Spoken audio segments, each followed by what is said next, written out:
Hi, this is Stevie. Today I'm painting my first house that I ever bought in 1979. I've already done my pencil drawing, and now I'm inking it in with my Micron pen size 05. And I don't always draw everything in pencil first, but for this video I thought it would work well, especially for the house with all the angles on it. This little house was in Burbank, and it was only 700 square feet. And the day that I moved into it, I realized there were no electrical outlets in the bedrooms. It was built in 1925 and needed a lot of work. And I did a lot of work for the 5 years I was there, but it was a great little house. My son says it was the best house we ever had. I wish I had never sold it. Once I sold it, the people that purchased it tore it down and built a new house that didn't fit the neighborhood. So here, the first thing I'm doing is I'm going to lay in a little bit of shadow color. That is a mix of manganese blue and a little bit of permanent rose and just a touch of green to help gray it down. I want to get my shadows in now to help establish the shape of the building. And it helps to create the form of everything. You'll notice that I'm dropping in a little bit of color on some of the areas, like on the windows in the front, and then I will on the side of the building as well, just to let the color mingle a bit, just to suggest some reflective color from other surfaces. Here I'm putting the shadow in the side of the building that's away from the light source, going around the bushes. And I'll drop in a little bit of permanent rose on that side. I had intended to put some pink bushes in there, and I actually forgot, and so it looks kind of silly now, but I like to drop in a little bit of color on my shadows. Now moving on to the windows in the front, the windows and the screen door.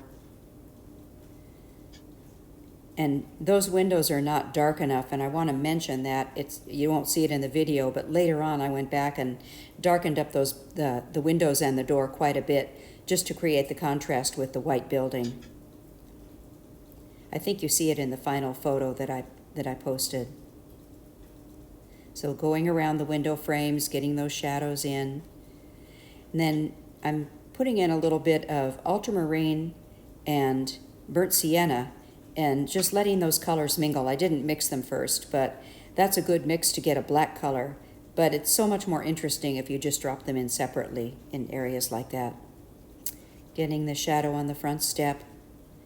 This house had a pathetic front porch. The house was so old, but served its purpose. The porch was bright red. I really wish I had kept that house over the years and done a lot of work to it, but life goes on. I was able eventually to buy a house that was a little bit better and move on. Now, what I'm doing now is just suggesting some bushes there in the backyard. There's a gate that I am also suggesting. I had left that area just white, and you can see that I put some color in between what looks like slats of a fence. So it's not very obvious, it's more subtle. But just creates, there wasn't actually a fence there, it was a chain link fence, but I thought that would look kind of silly, so I made it a white fence. Now laying in the sky, and I move around the painting when I paint to let some areas dry. So while the house was drying, or the other areas that I just painted, now I can go ahead and do the sky. So I wet it first and then just laid in a mix of cobalt blue and manganese blue and a tiny, tiny bit of permanent rose. And I got a little bit into the trees, but I'm not too worried about that. Getting the roof done. I remember the roof as being more red, but in the photo it wasn't, so I just used a yellow and brown color, or orange. Now I'm laying in that front porch, getting that in.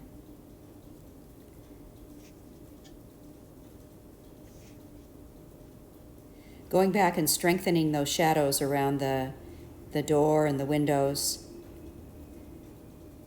I don't like to rework paintings, but sometimes I have to go in and strengthen certain parts just to make them stand out more. Now back up to the trees since the sky will have dried a little bit. And notice how I'm leaving some sky holes. The first color I laid down was green gold, and I just leave areas white to suggest sky holes in the tree. And then I will go back in with some darker green. That's a mix of Antwerp blue and burnt sienna. I just want to get a darker color. And while the paint is still wet, while the tree is still wet, I lay in that color and it just blends in with the previous color that I had laid down. There were some bougainvillea bushes on the side of the house. That's what I'm suggesting there with the pink.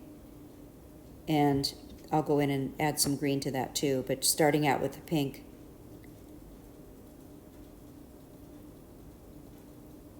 Laying in first my green gold, my lighter green, and then add the darker green right at the end. That dark green can overtake things, so use it sparingly. I actually had gone in at the very end and added more dark green, and I was sorry I did that. I should have just left it the way it looks now.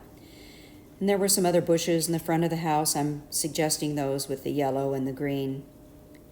And I had some kind of little flowers along the front of that porch. I think they were vinca or periwinkles. I can't remember. I guess that's the same thing. Then the bushes on the side of the house.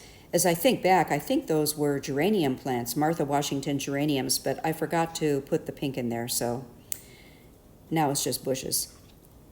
And I did have a clothesline. It wasn't where you see it in this photo. It was behind that little old garage, but I did want to include it because I didn't own a clothes dryer until 1984, so I hung out my wash on the line all the time. And that's a nice little memory, and that's why I wanted to include it in this drawing. I didn't draw this whole thing very carefully, but that was by design because the house really was so old and dilapidated. It had withstood a few major earthquakes in Southern California, and it's just a fond memory for me. It doesn't need to be a perfect drawing. It's really when you do something like this, it's personal for you, so you make it look the way you want it to look. Getting in the front lawn, which I mowed every Saturday, front and back. I didn't have much money in those days, but one thing I did splurge on was a power mower because the backyard was huge, and it would have taken me forever with a manual mower. And the driveway was not paved; it was dirt. I don't know why it was never paved over all those years, but it wasn't, and I certainly didn't have the money to pave it, so it stayed dirt. It was fine. I never parked my car in that little garage. I was afraid the garage would fall down. I always just parked in the driveway.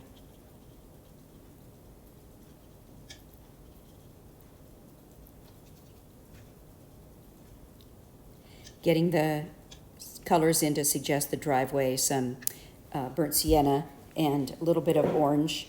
And then I wanted to get a little bit of shadow color in there too, so I picked up that color I had mixed, that little purple color, and suggested maybe some lines in the driveway from tire tracks. Getting the front walkway in with a gray color. I think that was the same purple mix with a little green added to it. There's one tree in the back that I forgot, adding that in.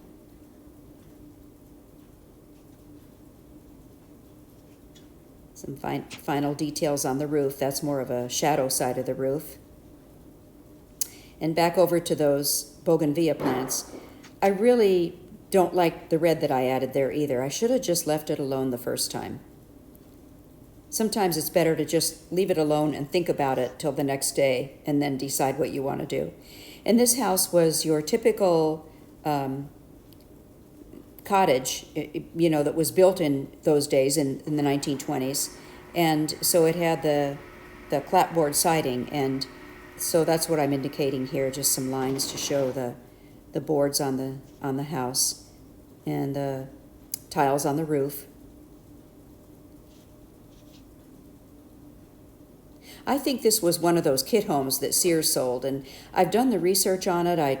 I've looked it up and I can't find out, but based on when it was built, I know it was built in 1925. I have a feeling that's what it was one of the kit houses, kind of like the Craftsman homes. And there you have it. There's my final drawing. I added a little more to the bougainvilleas at the end, which I'm sorry about. But thanks for watching.